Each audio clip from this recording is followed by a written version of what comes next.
Hi, I'm Steve Adubato. We are honored to be joined by Chief Vincent Mann, who is a Turtle Clan chief of the Ramapough Lunaape Nation. He is the 2016 winner of the Russ Berrie Making a Difference Award. Chief Mann, it's an honor to have you with us. It's an honor for me as well, Steve.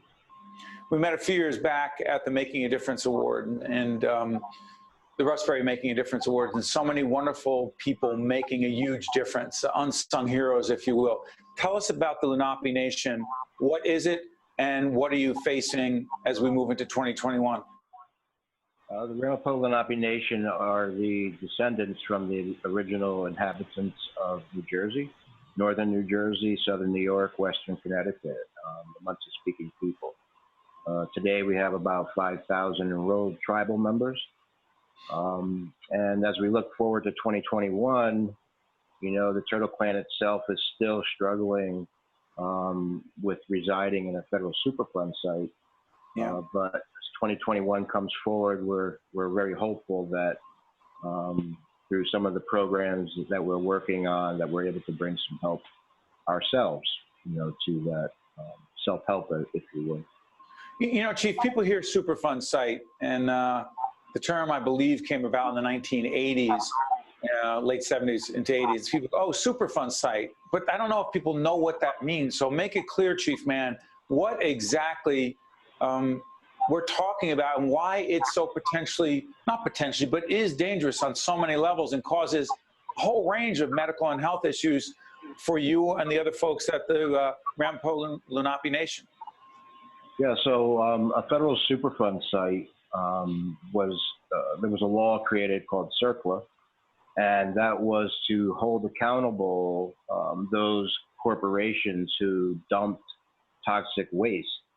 And in our case, the Ford Motor Corporation dumped toxic waste for 7 years on open ground and mine shafts, with the approval and support of the town of Ringwood, and as well as the state of New Jersey, you know, issuing a permit for a year for the toxic waste to be disposed of there. This all sits above the Montague Reservoir and is the recharge area for that actually feeds 4 to 6 million people. And one of the issues that I have had and the struggle that I have is seemingly not having a large enough voice, because even though it has affected us directly, it has also affected 4 to 6 million people who have no knowledge of where their water comes from, right, and no potential that water has been toxic, you know. And like Newark, you know, they have a problem with their water. I wonder why. You know, it's the same thing with Flint, Michigan. When they switched the water source and the chemicals that were in the water began the leaching of the lead. So the issues that we have in Newark and Patterson, Jersey City, Passaic, and even places that are affluent communities like Franklin Lakes. Hey, Chief, has the site been cleaned up? Absolutely not. There is a record of decision.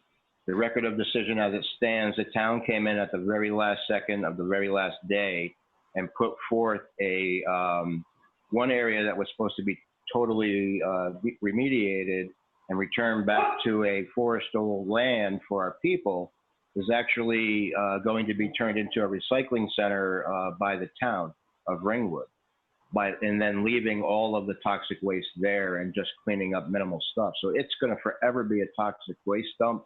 Our people, 46 homes, about 300 or so people are actively still living there, actively still paying taxes on their homes that have no value, actively playing and hunting around the general area. And, you know, there seems to be, 56 years later, you would think that somebody somewhere would hear that call and come to bring that help to the people.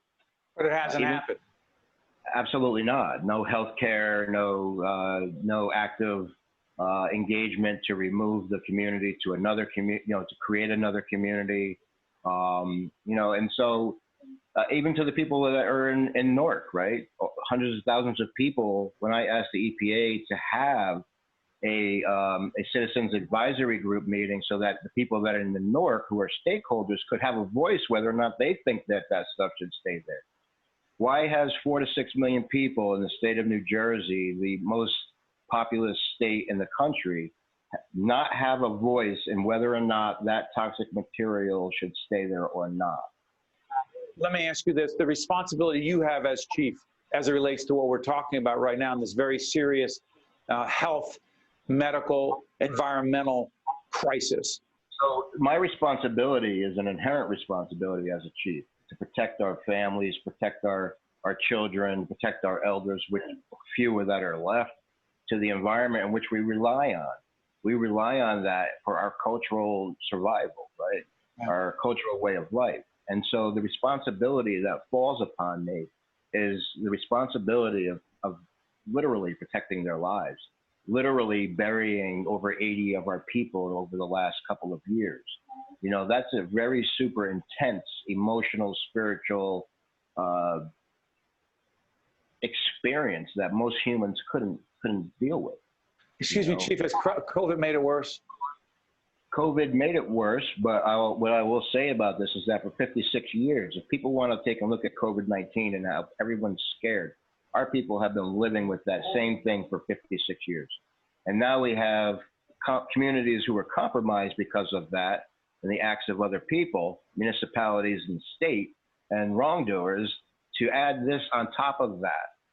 So we've been actually going out, creating food drives, getting donations to be able to bring food into the community, which we did a 200 family food distribution on this Sunday, right? To keep them out of the grocery stores because they're compromised, right? And so, you know, COVID-19, yes. Is it affecting us? Yes. Is it affecting our other communities? Some more than others. We just recently, over the yesterday, we lost 3 of our people, an elder, a brother, and a nephew.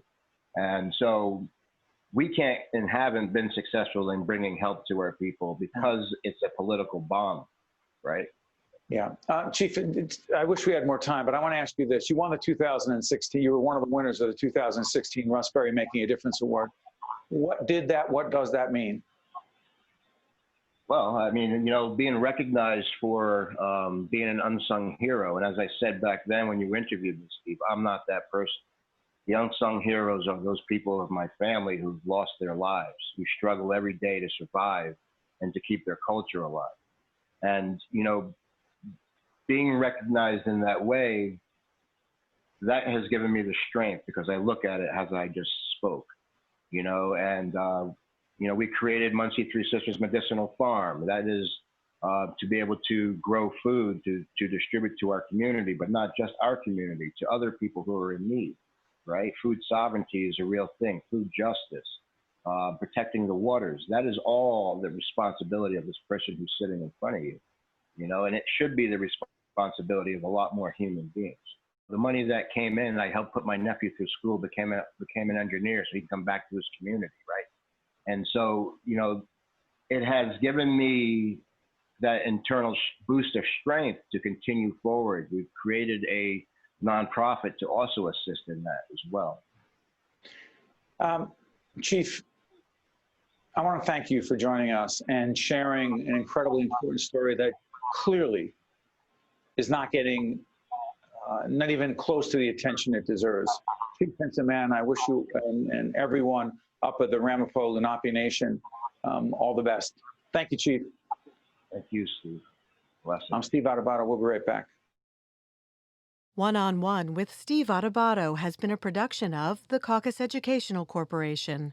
Funding has been provided by the Russell Berrie Foundation, RWJ Barnabas Health, the Robert Wood Johnson Foundation, the Healthcare Foundation of New Jersey, New Jersey Sharing Network, NJM Insurance Group, the North Ward Center, United Airlines, and by Fedway Associates, Inc.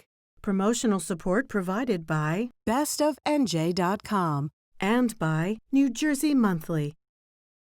If you need to see a doctor, RWJ Barnabas Health has 2 easy ways to do it from anywhere. You can see an urgent care provider 24/7 on any device with our Telemed app.